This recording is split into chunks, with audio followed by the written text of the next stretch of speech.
En de nombreux endroits sur notre planète, des hommes et des femmes ont laissé derrière eux des tracés mystérieux.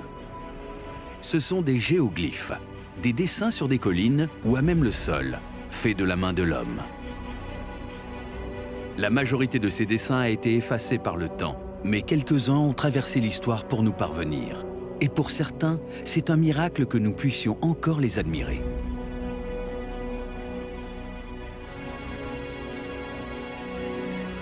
Et si personne ne connaît le nom de leurs auteurs, ils sont tous entourés de mystères et de légendes. Qu'est-ce qui a poussé ces peuples à se lancer dans la conception de ces énormes figures et à laisser dans le sol un message qui allait traverser des millénaires?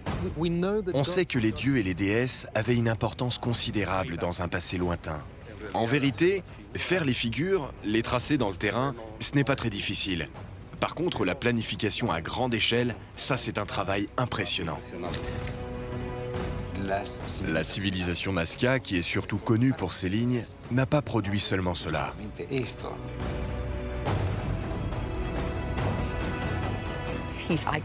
C'est une icône, il est unique, il attire beaucoup d'intérêt et il génère beaucoup d'histoires. C'est une figure énigmatique. Personne ne sait de quand elle date ou qui l'a construite. On ne peut pas savoir de façon certaine pourquoi elles ont été créées. Donc ces choses sont fondamentalement mystérieuses.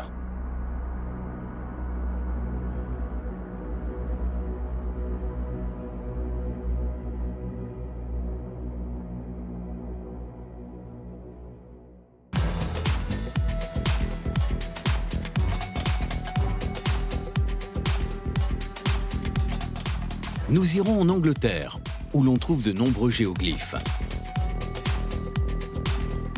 Nous nous rendrons également en Amérique du Sud, autour du désert d'Atacama, où de nombreux peuples, et à des périodes différentes de l'histoire, ont laissé dans le sol ces mystérieux dessins. Nous commencerons par les plus énigmatiques, les lignes de Nazca.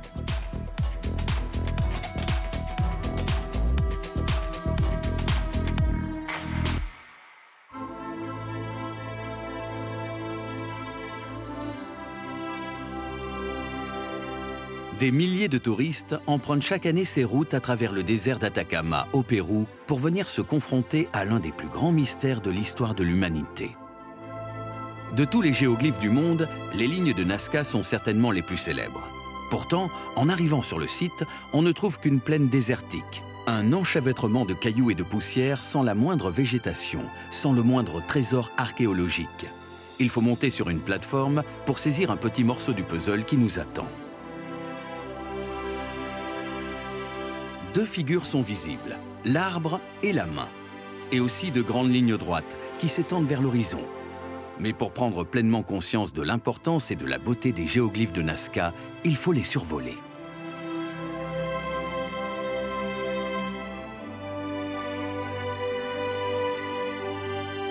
L'avion étant le seul moyen de bien voir les lignes, la demande est très forte. L'aéroport de Nazca est devenu le second du Pérou. Il est possible de voir les lignes depuis une colline élevée. Mais pour moi, la perception la plus authentique des lignes est sûrement de les voir depuis le ciel. Pour mieux voir les formes des dessins, c'est mieux depuis un avion. Nous sommes venus de Corée. Maintenant, après 45 minutes d'attente, on va aller voir les lignes en avion. J'ai vu tellement de reportages là-dessus, des photos. Il y a beaucoup de mystères par rapport à cela, d'où ça vient, qui les ont faites, comment ils les ont faites. Vu que personne n'a su expliquer scientifiquement ce qu'elles sont, ce qu'elles représentent et pourquoi on les a faites, alors nous venons nous-mêmes nous faire une idée de ce que représentent ces lignes.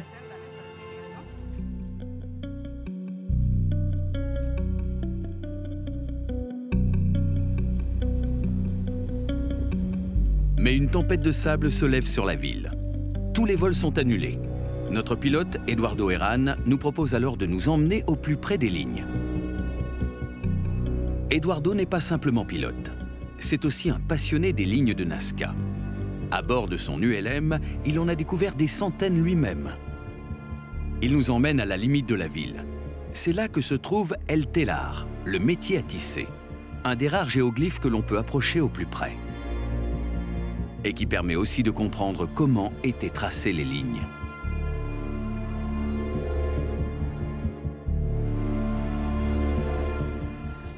En réalité, c'est très simple. On repousse des pierres sur les côtés et on balaie le centre. Cela donne comme résultat que la couche qui a une plus grande teneur d'argile blanche ressorte par rapport à la surface qui est sombre. C'est de cette façon que sont réalisées les lignes. Ce n'est vraiment pas compliqué de les faire. La plupart des tracés sont réalisables avec des outils simples comme des piquets et des cordes. Mais la précision des lignes prouve que la civilisation Nazca maîtrisait bien les mathématiques.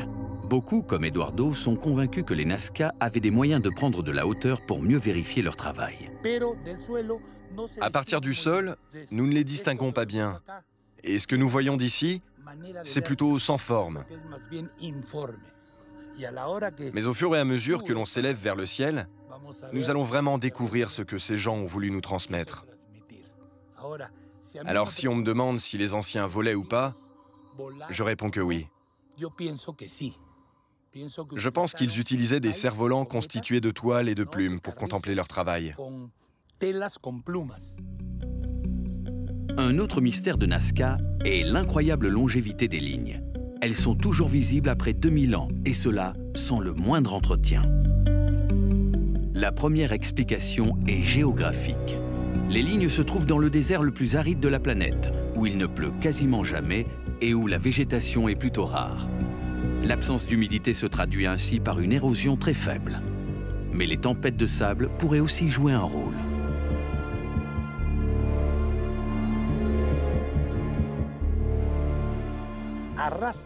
Toute la poussière de la surface est arrachée, comme si on balayait les lignes. Alors après une de ces tempêtes, j'aime bien voler en ULM, parce qu'il est possible que les vents aient rendu de nouveaux tracés visibles. Je pense que les anciens connaissaient ce rôle du vent et l'utilisaient comme un système d'entretien pour que les lignes soient propres.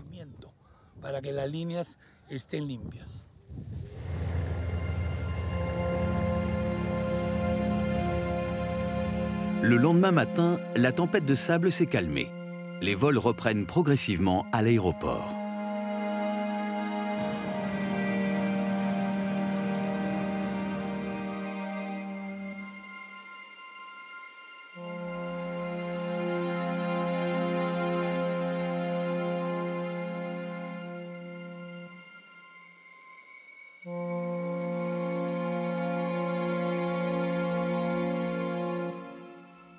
Après quelques minutes de vol, les grandes lignes droites sont les premières que nous apercevons.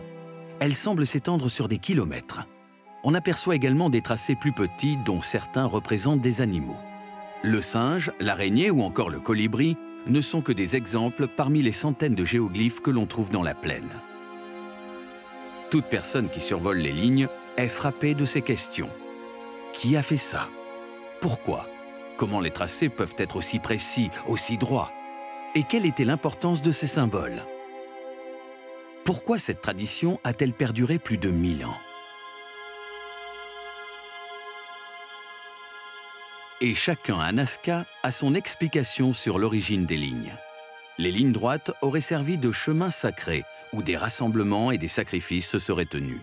D'autres pensent qu'il s'agit d'un culte d'adoration des montagnes.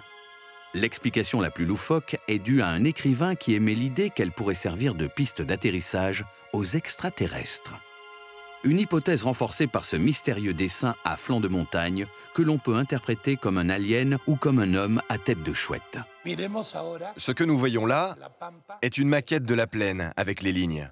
Cela représente uniquement la zone commerciale, entre guillemets, là où se font tous les vols. Ici, on retrouve le singe, le chien, le colibri. Mais tout cela ne représente seulement que 10% de l'ensemble des lignes. Nous nous retrouvons face à un document monumental. Pour mieux comprendre les lignes de Nazca, nous pouvons essayer de parcourir les autres géoglyphes de la planète. Si les lignes de Nazca sont les plus célèbres, elles ne sont en effet pas les seules. On trouve également des géoglyphes en Angleterre, où l'on compte des dizaines de ce que l'on appelle ici les hill figures.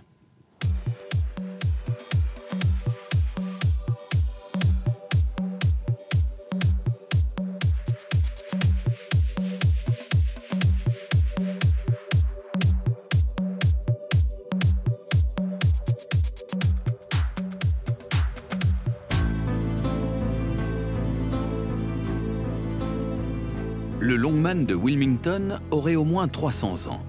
On ne connaît ni ses auteurs, ni leurs motifs. La figure avait été oubliée, puis redécouverte un beau jour. Jusqu'au 19e siècle, la figure avait disparu sous la végétation. Puis, une femme vivant dans les environs a découvert, un jour où il neigeait, que la neige, en fondant, révélait l'image de l'homme, d'une figure. Simplement parce que la neige fondait légèrement différemment dans les sillons. Alors cette figure est apparue sur la neige. C'est ainsi qu'il a été découvert. Philippe Cargom est druide. Son histoire avec le géant a commencé il y a une vingtaine d'années. Quand un de ses amis est décédé, il a entamé un pèlerinage à pied dont le point final était le Longman de Wilmington. La raison pour laquelle on trouve ces figures plus particulièrement dans cette région de l'Angleterre, c'est que la couche supérieure du sol est assez fine, puis il y a de la craie blanche sous cette fine couche de terre. Il est alors très facile, grâce à une bêche, de l'enlever pour rendre la craie blanche visible. À une certaine époque, il n'était plus possible de voir la craie. Le tracé a donc été remplacé par des blocs de ciment peints en blanc. Malgré ces restaurations, le Longman est resté un endroit particulier pour les druides de la région. En druidisme, nous traitons la terre comme quelque chose de sacré. Et il y a aussi des endroits spéciaux qui semblent être particulièrement mystiques ou très importants, et celui-là en fait partie. 8 fois par an, notre groupe de druides local organise de grandes festivités ici. 8 fois par an, au solstice, aux équinoxes et ainsi de suite. Si on était à Sheffield, dans une autre partie de l'Angleterre, on se retrouverait autour des cercles de pierre, comme à Stonehenge. À la place, on se rejoint ici. De nombreuses légendes entourent le géant. Serait-ce un amoureux assis qui pleure la mort de sa dulcinée? Un géant touché par une pierre lancée par un congénère? Difficile de savoir qui l'a fait et pourquoi. Mais au-delà des légendes que le tracé inspire, Philippe Cargom pense que le principal reste l'effet qu'il provoque chez les gens aujourd'hui. C'est donc une silhouette humaine. Et comme il ne s'agit que des contours, elle symbolise d'une certaine manière chaque homme ou chaque femme. Et dans cette simple image, nous pouvons projeter nos sentiments et nos pensées sur l'humanité et ce que cela signifie d'être humain. Je pense qu'il est important que chacun trouve un endroit où aller lorsqu'une difficulté apparaît dans votre vie. Peut-être a-t-on juste besoin de temps pour soi lorsque la vie devient stressante ou difficile.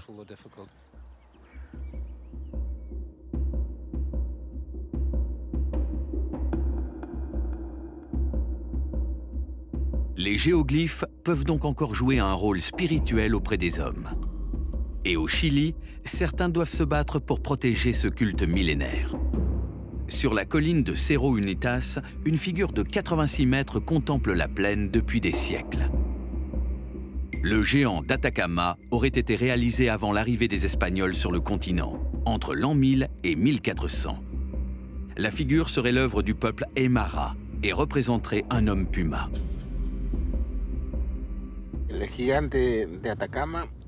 Le géant d'Atacama est un lieu de communication avec le cosmos de grande importance. C'est le point de convergence de l'énergie positive. Le géant d'Atacama n'est pas le seul géoglyphe sur cette colline. On y trouve aussi de mystérieux cercles, un félin, des lignes et des figures humaines. Comme à Nazca, ces géoglyphes sont simplement dessinés en déplaçant des pierres et ont perduré dans le temps grâce au climat particulier du désert. La culture Aymara, à l'origine de ces figures, est un peuple de 22 millions de personnes réparties sur le Chili, le Pérou, la Bolivie et l'Argentine. La culture Aymara se manifeste par un profond respect de la nature, et notamment de la terre-mère, la Pachamama. Javier Vilca se bat aujourd'hui pour sauver et transmettre cette culture. Il y a bien longtemps, nos ancêtres faisaient sûrement des offrandes à la nature depuis ce lieu, pour convoquer la pluie, pour demander l'abondance, pour calmer les tempêtes, pour réduire les séismes, sûrement parce que notre culture se manifeste de façon intègre, en convivialité, en harmonie et en respect avec la nature. Pendant des siècles, le géant était en accès libre et il était possible de marcher sur le tracé. Mais le tourisme et l'irresponsabilité de certains ont fait peser une menace sur sa protection. Depuis quelques années, l'accès est donc prohibé. Nous ne pouvons pas monter sur la montagne. J'aimerais aller là-haut et voir ce qu'il y a. À distance, nous remarquons seulement qu'il y a un indice là-bas. Mais qu'est-ce que c'est? J'aimerais le voir pour le définir plus précisément. Il devrait y avoir une table sacrée, comme nous l'appelons. C'est un lieu d'où s'élèvent les prières et se livrent les offrandes. Mais bon, viendra le moment où ces lieux retourneront au domaine des indigènes, les vrais héritiers de cette culture.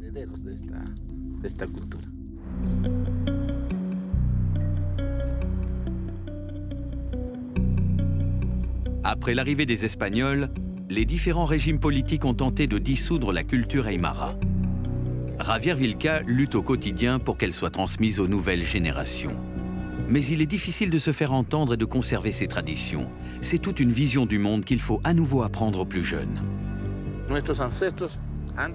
Nos ancêtres faisaient leurs offrandes avant d'aller à la pêche, pour la divinité de l'eau, la Mamakota.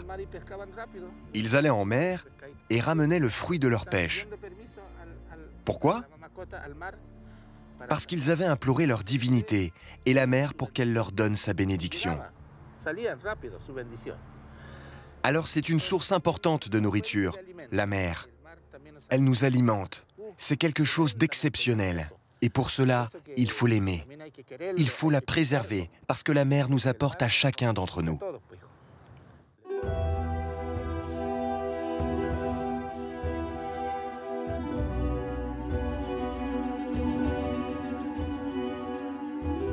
Javier Vilca regrette que les éléments qui auraient permis de déchiffrer les géoglyphes se soient perdus dans le temps. Il se rend sur le site de Cerro Pintados, à quelques centaines de kilomètres à vol d'oiseau de Nazca. Ici, c'est tout un flanc de montagne qui est recouvert de géoglyphes. Il y avait une route importante qui passait ici, qui venait de l'altiplano jusqu'à la mer. Nous ne savons pas depuis combien de temps, mais nous savons que cela fait plusieurs milliers d'années. Nous ne savons pas tout déchiffrer avec précision, parce que nos sages, les Samotas, ne sont plus avec nous. Ils nous ont quittés lorsque les conquistadors sont arrivés. Alors parmi tous les signes qu'il y a ici, il n'y en a que 4 que nous reconnaissons facilement et utilisons encore sur nos tissages, comme le roi de l'eau qui est représenté par le crapaud. Nous reconnaissons aussi le symbole du mariage. Ce sont ces 2 petites colombes qui nous permettent de voir clairement qui est l'homme et qui est la femme. Après, nous avons le lama qui est un animal très important, qui fait partie de la vie de la société indigène Aymara. Et nous avons aussi celui que nous appelons la Hachacana, qui est un symbole que nous reconnaissons et préservons parce qu'il représente l'orientation de la vie.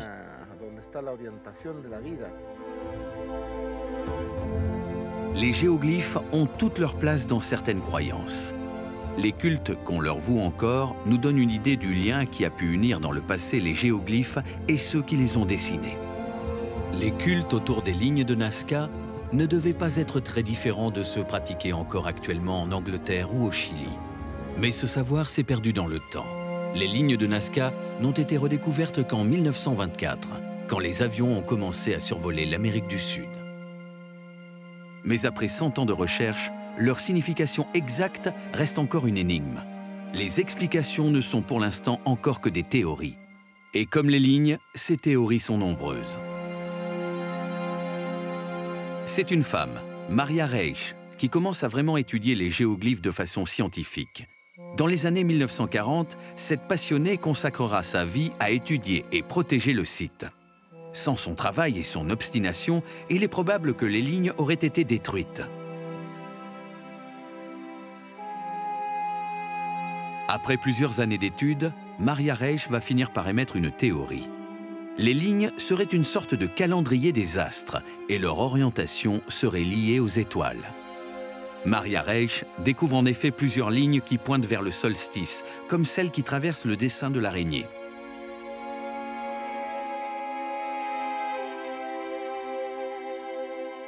Alors, Les lignes de Nazca sont-elles un immense calendrier dessiné à même le sol?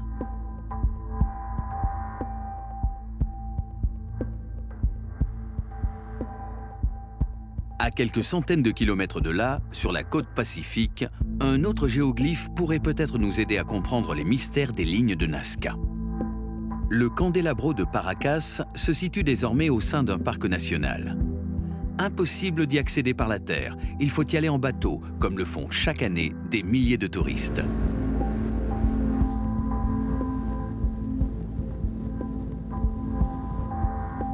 C'est Juan Carlos Eaton, le directeur de la réserve, qui nous emmène voir le célèbre chandelier. De nombreux chercheurs sont venus enquêter ici. L'un d'entre eux était la scientifique péruvienne et allemande Maria Reich.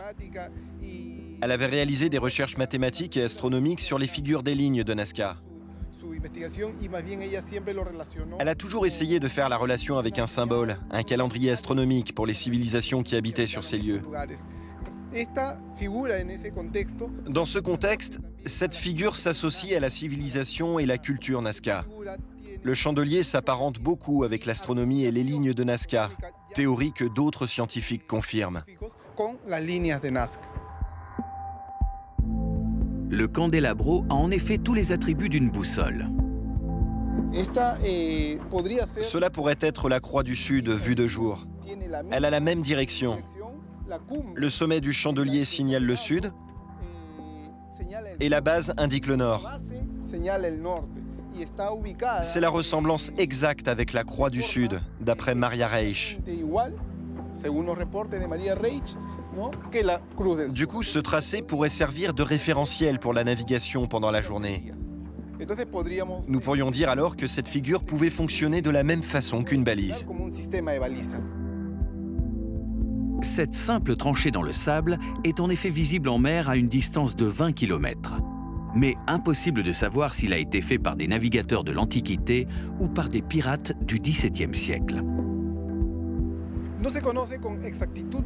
Nous ne connaissons pas la date exacte.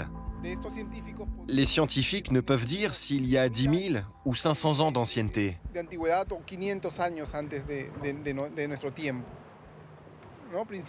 Mais l'on sait que les ancêtres péruviens pré-incas, ainsi que les Incas, étaient de très bons navigateurs. Toute la côte du territoire péruvien et sud-américaine a été parcourue par les Péruviens de l'Antiquité. La grande majorité des lignes ne pointent dans les faits vers aucune étoile ou constellation. Mais comme les géoglyphes sont souvent visibles de très loin, on leur a souvent prêté un rôle de panneau indicateur, et pas seulement dans le désert.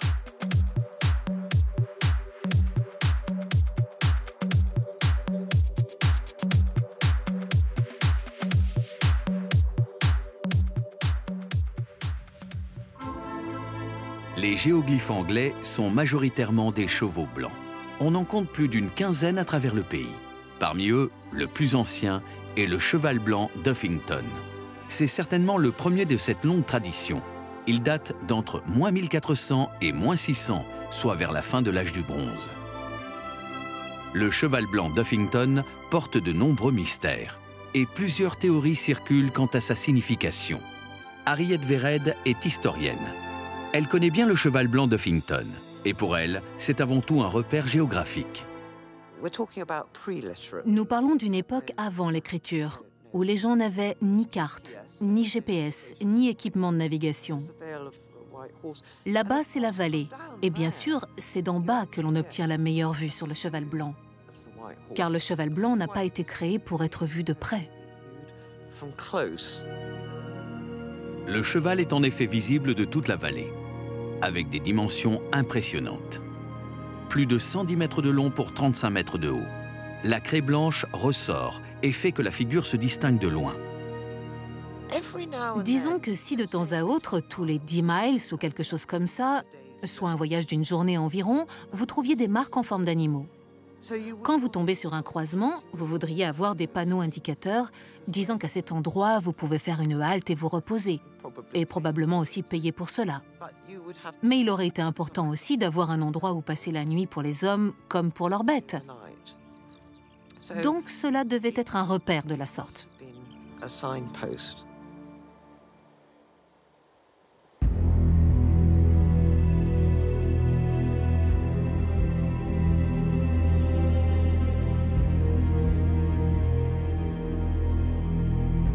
Le cheval est tellement un bon point de repère qu'on a dû le recouvrir de bâches pendant la Seconde Guerre mondiale. Il était trop reconnaissable pour l'aviation ennemie. Et une seconde hypothèse existe quant à ce qu'il représente. En fait, ce n'est peut-être pas un cheval. C'est probablement un dragon. Il ne l'appelait pas Pelarus, il l'appelait Draconus. Draconus voulant dire dragon. Or, nous pensons que du point de vue de la navigation, le dragon était un symbole important. C'est pour cela que nous pensons qu'il s'agit plutôt d'un dragon que d'un cheval. Andy Foley est le conservateur du site. Il connaît bien la légende et ce qui serait arrivé au dragon avec l'avènement du christianisme. Saint Georges et le dragon ont combattu ici. Georges a gagné. Il a tué le dragon. Le sang s'est répandu et était tellement toxique qu'il a brûlé l'herbe ici-bas. C'est pour cette raison que nous avons cette marque. Rien ne pousse ici à cause du sang du dragon. Que le géoglyphe représente un cheval ou un dragon, il marque par son design très épuré et très moderne. Le cheval est, comme on dit, très stylisé. Avec ses 110 mètres tout en longueur, c'est comme s'il était toujours en train de courir à travers ces hautes collines. Il a été fait durant l'âge de bronze ou l'âge de fer, autour de 800 avant Jésus-Christ, il y a très longtemps. Les gens à cette époque étaient très artistiques, très stylistiques, donc oui, ils pouvaient dessiner des choses magnifiques comme ceci. Ils pouvaient fabriquer de splendides anneaux et bijoux. Ils étaient très raffinés, mais pouvaient aussi être très barbares. Par exemple, au pied de la colline derrière nous, nous avons retrouvé des squelettes dont les bras, les jambes, la tête, tout était arraché. Donc ils pouvaient être stylistiques, mais aussi très brutaux.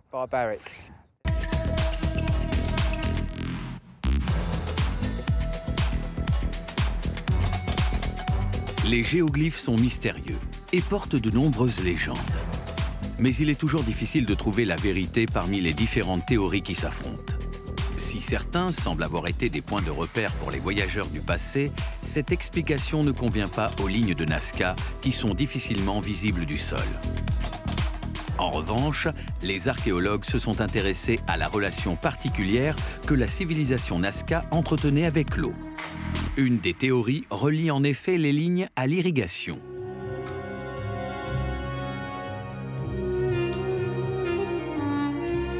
Alex Wamani-Cruces, du ministère de la Culture, nous emmène visiter les aqueducs de Cantaloupe.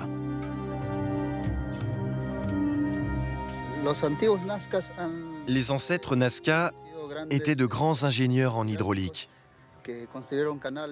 Ils construisaient des canaux d'irrigation. L'un d'entre eux est cet aqueduc de Cantaloupe, qui est encore utilisé à l'heure actuelle. La civilisation Nazca était en plein désert. L'équilibre avec la nature était précaire et la disponibilité de l'eau était une inquiétude quotidienne. Les sécheresses et les aléas climatiques provoquaient des catastrophes et des famines au sein de la population. Les Nazca ont tout mis en œuvre pour ne pas être trop dépendants des rares chutes de pluie, et notamment des systèmes d'irrigation complexes. La maîtrise de l'irrigation a permis à la civilisation Nazca de développer l'agriculture et de posséder une démographie impressionnante pour un milieu désertique. Grâce à cela, des milliers de personnes vivaient autour de la ville. Leurs puits, toujours visibles, sont des constructions incroyables, tant par leur forme que par leur fonctionnement.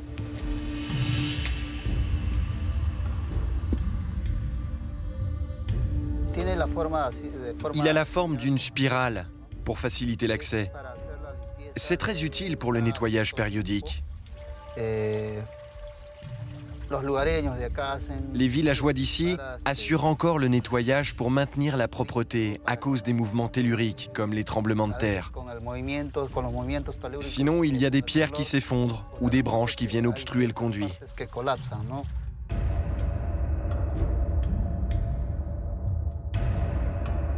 La forme en spirale facilite non seulement l'entretien de ces conduits souterrains, mais garantit aussi l'accès à de nombreuses personnes simultanément. Pour les partisans de la théorie de l'eau, certains tracés de la plaine suivent des réseaux d'eau souterraine. D'autres marquent les emplacements des nappes. Les cultes qui se déroulaient sur les lignes permettaient d'appeler la pluie, et on y déposait des offrandes pour demander un climat plus favorable.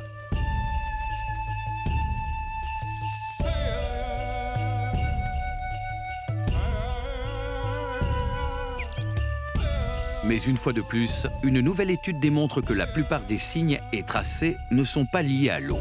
Si l'eau était vitale dans la culture Nazca, elle n'était pas la raison numéro 1 qui a poussé la création des lignes.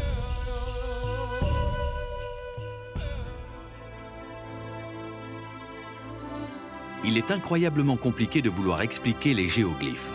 Les tracés sont restés, mais pas la mémoire de leur créateur. En l'absence de données archéologiques fiables, il nous est difficile de percer leur mystère.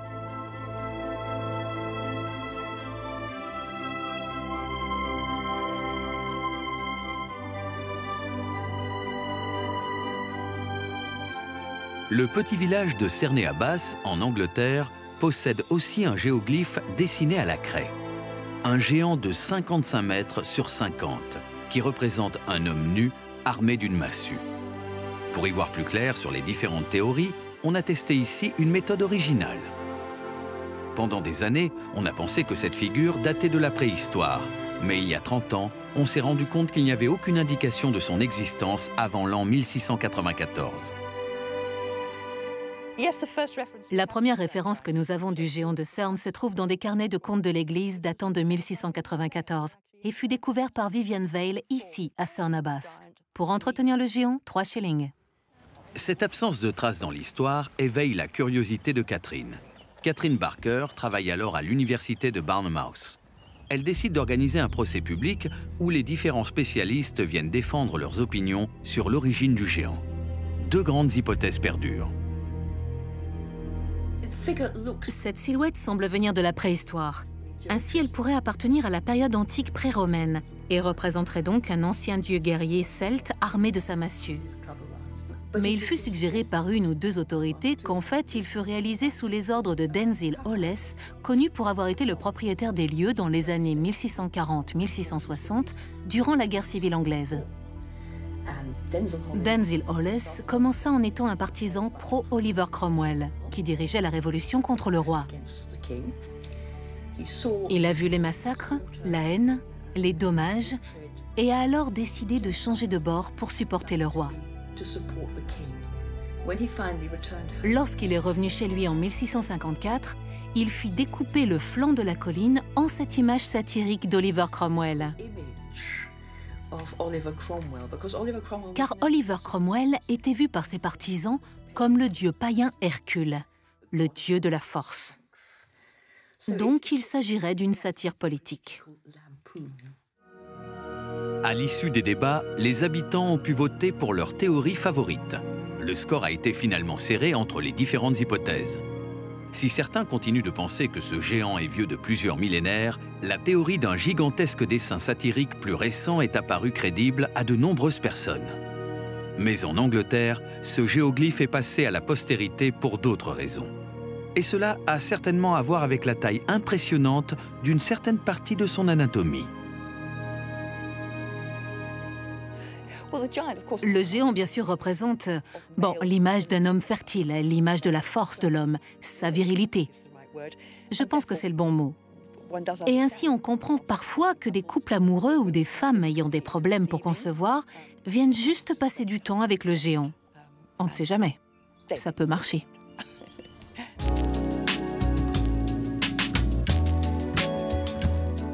Le géant de Cerné Abbas, un argument de poids que de nombreux publicitaires n'hésitent pas à reprendre pour vanter leur marque.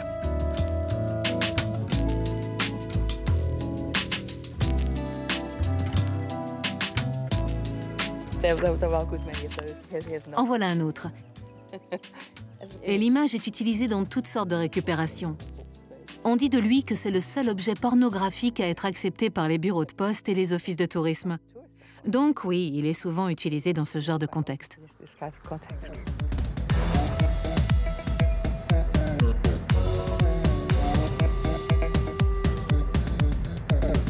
Le géant est donc un géoglyphe aux multiples visages. Dessin satirique et politique, exauceur de prières et mascotte publicitaire. Est-il possible que les lignes de Nazca avaient elles aussi plusieurs fonctions pour les habitants de la région ?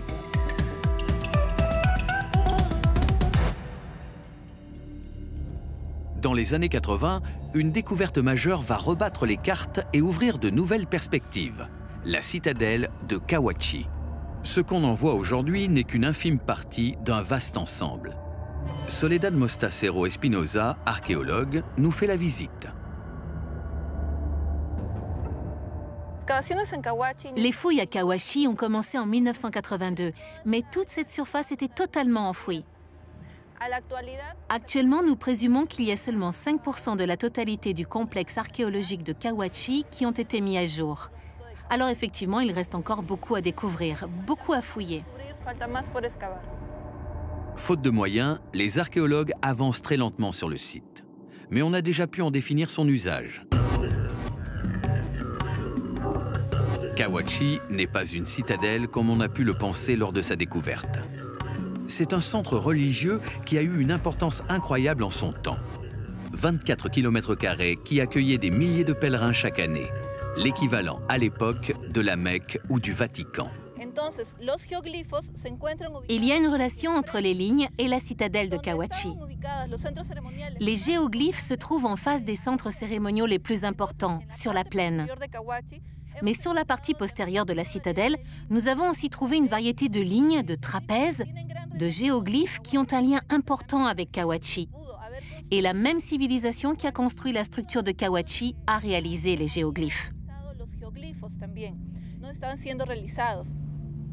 Quant à leur dimension impressionnante, ils devaient considérer que leur dieu devait pouvoir contempler les géoglyphes. C'était des offrandes pour eux, pour qu'ils puissent les observer. Oui, il existe un lien. Les gens venaient de très loin en pèlerinage et des milliers de personnes vivaient sur place pour accueillir les visiteurs.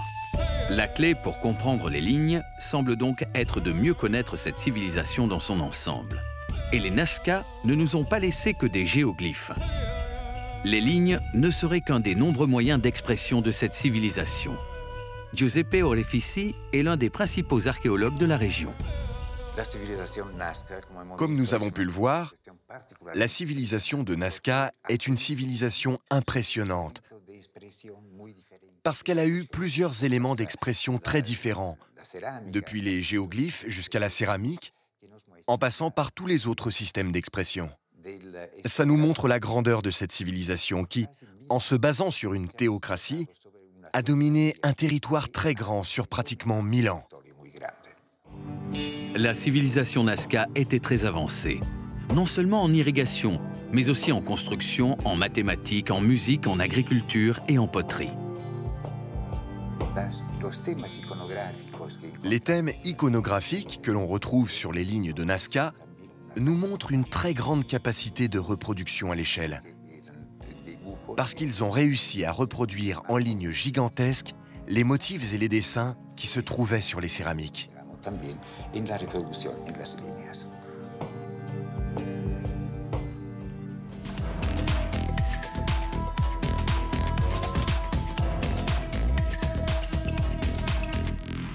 Avec une culture aussi riche et variée, la diversité et la précision des dessins de Nazca paraît alors un peu moins étonnante. Mais malgré toutes ces découvertes, les lignes de Nazca gardent une grande partie de leur mystère. Et il faut accepter que certains d'entre eux ne seront peut-être jamais percés. Nul doute qu'on découvrira dans les années qui viennent de nouveaux géoglyphes, endormis, notamment grâce à la précision grandissante des images satellites. Ils continueront alors d'alimenter les légendes et de générer des histoires surnaturelles. Mais les géoglyphes nous posent une dernière énigme. Que devons-nous en faire aujourd'hui ? À Nazca, certains sites sont protégés. Mais les dessins sont tellement nombreux et répartis sur une surface si grande que certains n'ont pas encore été répertoriés. Et au Chili, sur les flancs de la montagne Cerro Pintados, on peut se rendre compte de la très grande vulnérabilité des géoglyphes. L'immense fresque est percée de trous. C'est le fait de la prospection minière qui cherchait des gisements de salpêtre à la fin du 19e siècle.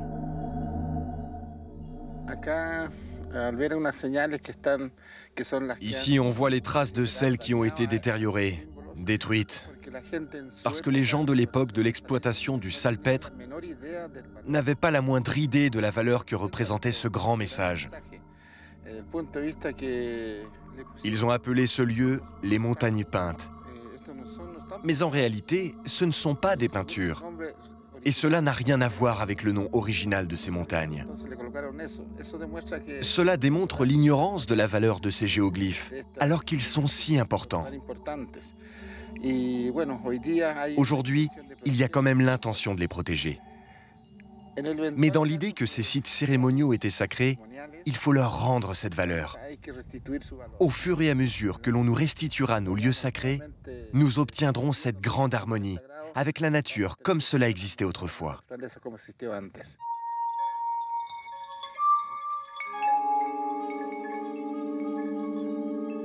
Mais protéger ne suffit pas.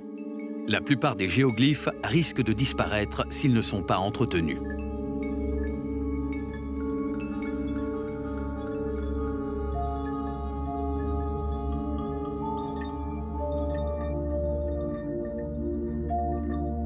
Sur le même site que les Nazca, une civilisation encore plus ancienne avait commencé à créer des géoglyphes, les Paracas.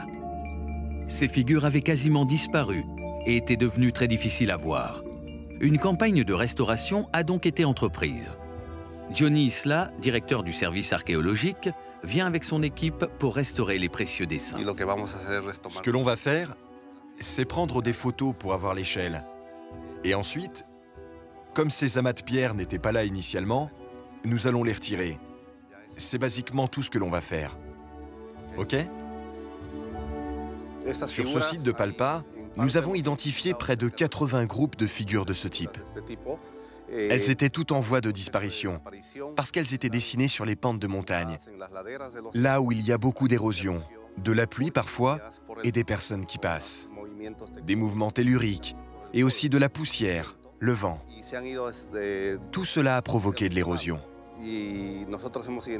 Nous avons identifié plusieurs groupes, comme le cas de celui-ci qui a été restauré en remettant les pierres à leur place, en rendant plus visible le dessin. Basiquement, ce que nous faisons, c'est d'enlever les pierres qui sont tombées à l'intérieur des figures et nous les posons sur les côtés pour que le géoglyphe retrouve son contour original et de cette façon redevienne visible de loin. C'est une technique dont on se sert sur les bâtiments. Mais sur les géoglyphes, c'est la première fois que nous l'utilisons pour les remettre à leur état original. Et des fois, nous avons besoin de nettoyer avec des pinceaux la terre qui s'accumule sur les pierres, et c'est suffisant. Et dans d'autres cas, lorsque nous effectuons la restauration, on applique aussi un peu d'eau pour nettoyer la poussière, de telle façon que les pierres redeviennent plus visibles. Rien de plus. C'est une technique très simple, mais qui prend beaucoup de temps.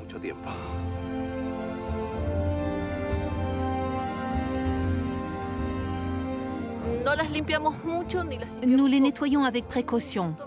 Un juste milieu pour les visualiser sans les altérer.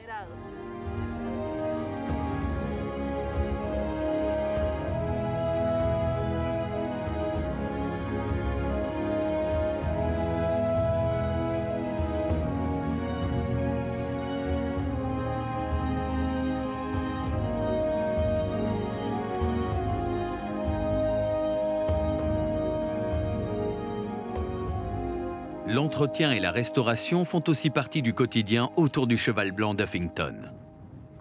Plus de 250 000 personnes du monde entier viennent chaque année visiter le site et pratiquer tout plein de choses bizarres inspirées par des légendes.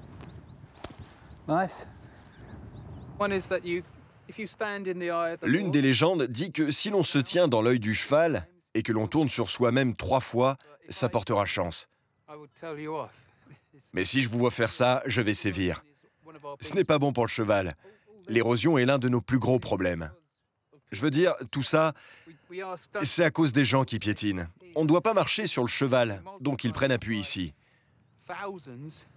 Et quand on multiplie ça par milliers, c'est comme cela que se forment des marques comme celle-ci ou celle-là. C'est là où les gens piétinent à chaque fois. C'est devenu une marche. Et c'est un problème, mais ça me tient occupé. Il y a toujours du travail à faire ici. Mais pas question de fermer le site. Les pouvoirs publics souhaitent que les gens puissent continuer à accéder au cheval, connaître son histoire.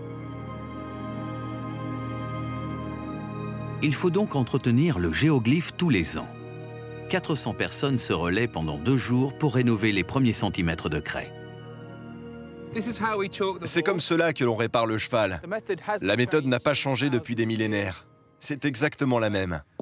C'est notre technologie. Nous pourrions, si on voulait, utiliser une pilonneuse. Vous savez, comme les hommes qui réparent les routes. Ils ont des engins pneumatiques. Donc oui, nous pourrions faire cela ici, mais ce n'est pas pareil. Ce n'est pas notre histoire. Nous voulons entretenir, mais en maintenant la tradition. C'est de ça qu'il est question. C'est notre héritage, l'héritage de l'Angleterre. Nous voulons utiliser des personnes, pas des machines. Le cheval blanc d'Huffington est ainsi entretenu de génération en génération depuis près de 3000 ans. Ailleurs dans le pays, d'autres géoglyphes ont été perdus, oubliés par l'histoire, faute d'entretien et recouverts par la végétation.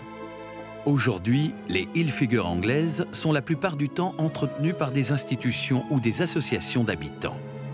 Certaines continuent d'ailleurs d'être créées, maintenant ainsi la tradition vivante. La dernière date de 2006, près de l'entrée du tunnel sous la Manche.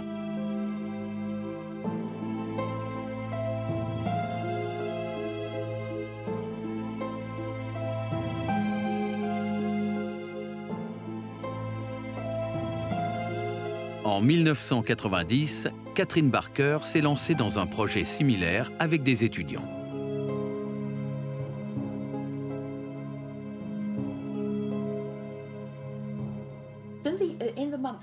Durant les mois qui ont suivi le procès, j'ai pensé que cela serait intéressant de conduire une sorte d'exercice d'archéologie expérimentale et de créer un motif de géante sur la colline.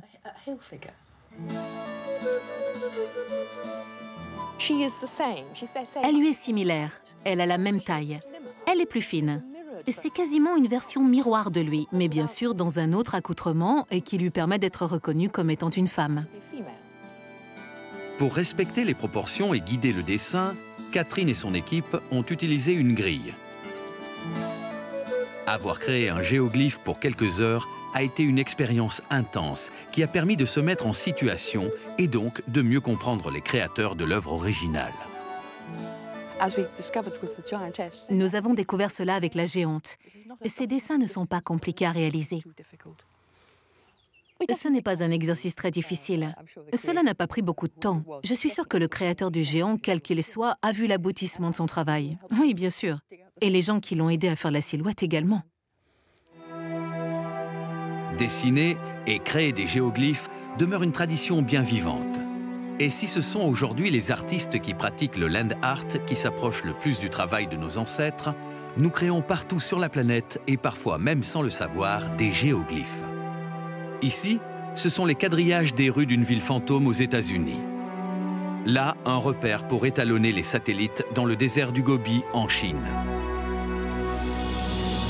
Les géoglyphes peuvent sembler n'être parfois que des anecdotes de l'histoire, mais ce sont aussi les derniers et uniques vestiges de certaines civilisations.